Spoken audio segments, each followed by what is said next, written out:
The first Senate Blue Ribbon Committee hearing for the year has just concluded, and it began with former Public Works Secretary Manuel Bonoan explaining mismatched grid coordinates of flood control projects which he allegedly provided Malacanang.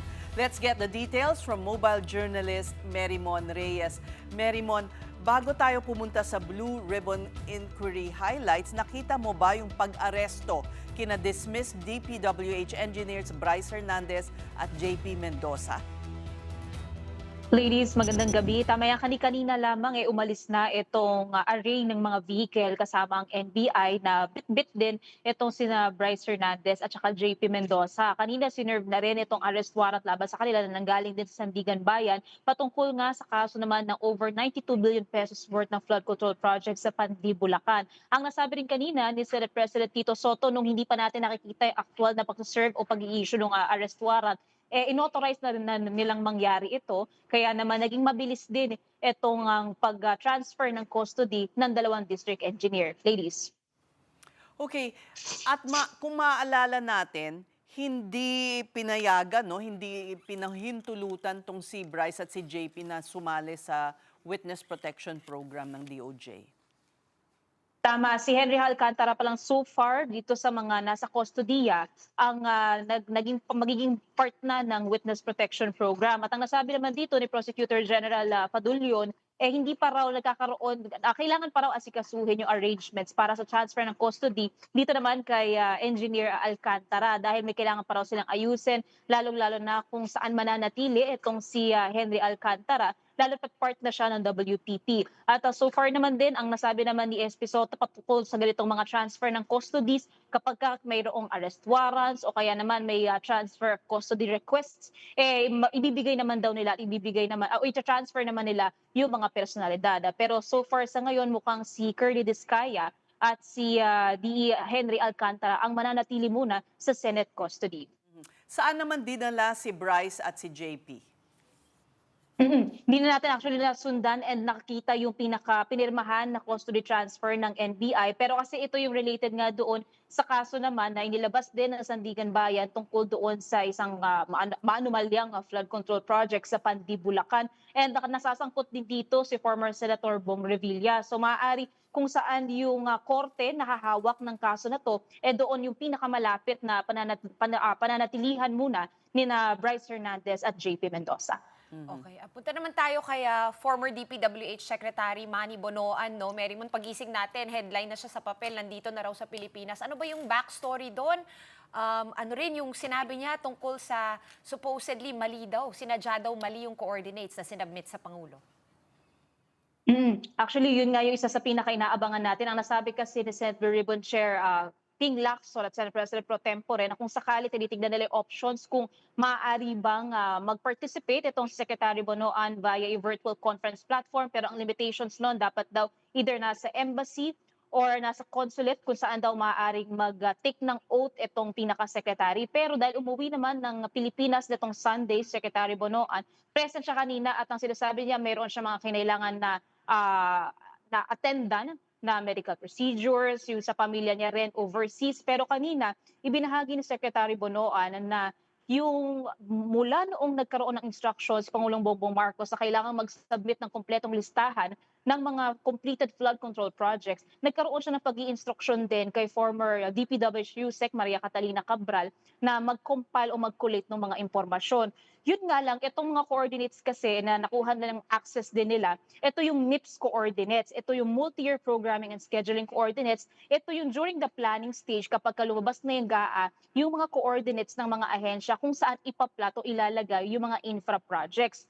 Yun nga lang, may variance ito dito naman sa pinakilalang as state coordinates. Ito yung mga coordinates na lumalabas naman kapag ini-implement na yung pinaka-infra projects. At ang nasabi ni Secretary Bonoan, pwedeng magkaroon ng changes doon sa coordinates or ng difference in meters that, for example, due to environmental factors, pwede na magbago yung landscape ng ilog, pwedeng lumiit, pwedeng lumaki, same din daw doon sa lupa.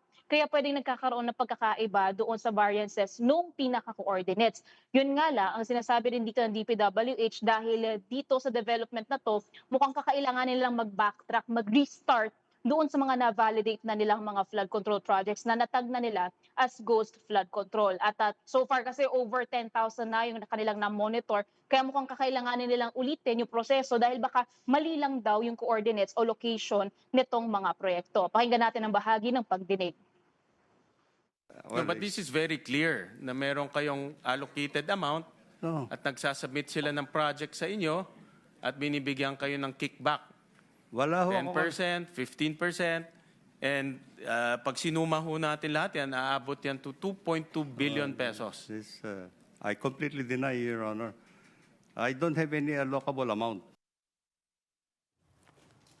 Oh, Mary Mon, aside from Secretary Manny Bonoan, may nakita din tayong ilang mga bagong personalidad sa Blue Ribbon Committee hearing earlier. Kasama na dyan sila alias Joy at Maria. Sino ba sila at ano yung kanilang isiniwalat kanina sa hearing? Sila yung dalawang nagtestimonya naman tungkol doon naman sa topic ng pinurchase na house and lot supposedly ni former House Speaker Martin Romualdez sa isang subdivision sa Makati. So sa kanila, sila itong mga pinaalis doon sa property dahil kailangan na raw, evicted na raw sila dahil kakailanganin na raw yung property na yon. At yung broker na si TJ Conti na nakausap nila, ito yung nagpakilala sa kanila sa isang contractor na supposedly ang may handle doon sa property. Yung contractor na yon ang nagbanggit na si former House Speaker Martin Romualdez daw ang nag-purchase o ang may-ari na nung pinaka-property na yon. Hindi pa raw nila alam yung pangalan ng contractor na yon not until nakita nila yung pagmumuka nung same contractor na yon sa isang pagdinig ng Senate Blue Ribbon Committee at doon nila napangalanan na si Curly Discaya yon. Pero so far kanina naman ito si Curly Discaya, dininay niya naman na wala raw naging ganong transaksyon, hindi rin daw siya nag-step foot doon sa subdivision sa Makati at lahat dinedeny niya doon sa mga alegasyon na binitbit ni Joy at ni Maria. February 1 po, it was just a short introduction by TJ Conti. He mentioned that he is the contractor.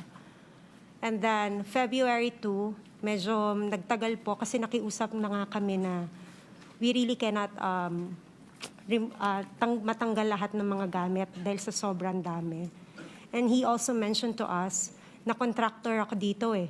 Meron din kaming deadline. And then we both asked baka pwede po namin pakiusapan yung may-ari, yung bagong nakabili ng bahay. And then he also mentioned that si Romualdez ang nakabili. Ayan, may kasagutan ba si former Speaker Martin Romualdez sa akusasyong may connection siya sa mga Diskaya? Mary Mon.